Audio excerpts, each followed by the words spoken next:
si Jordy Miranda ng 5 Estrada. Ako nga po pala ay gagawa ng performance task para sa EPP.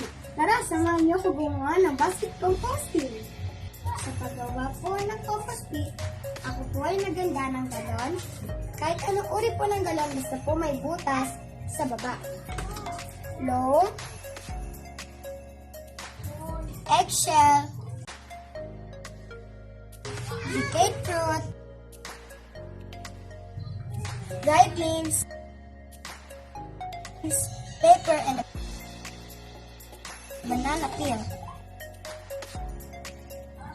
Siyempre, hindi po mawawala ang ating water.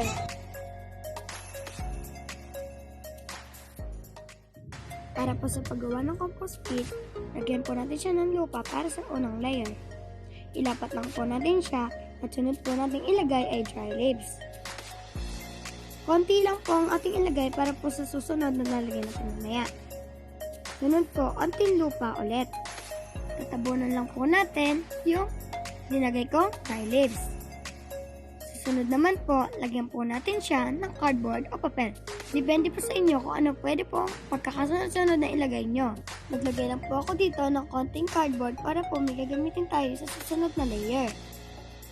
Tabunan po natin siya ng lupa. Tatabunan lang po natin ang nilagay nating cardboard.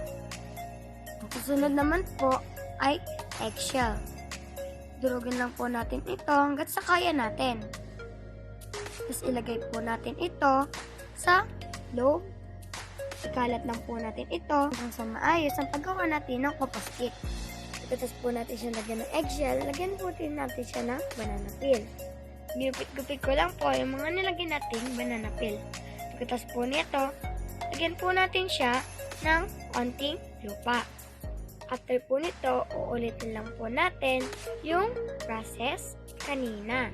Lalagyan po natin siya ng dry leaves. At sa process po na ito, isasama na din po natin yung mga natirang ingredients. Lagyan po natin siya ng decayed fruits.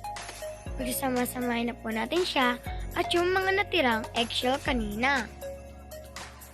Dudurugin lang po natin ito hanggang sa kumalat at tatabunan na po natin ng lupa. At ang panghuli po, lagay po natin yung mga natirang banana peel kanina, papel or cardboard. Panghuli po, lagyan po natin siya ng lupa. Tabunan lang po natin yung mga nilagay nating banana peel or cardboard. At pag okay na po lahat, syempre po hindi po mawawala ang pinaka-importante sa ginawa natin. Ang tubig ay magpapabilis ang pag-compose ng mga ingredients. At ito na po ang nagawa nating compost pit. See you po sa 30 days. Bye-bye!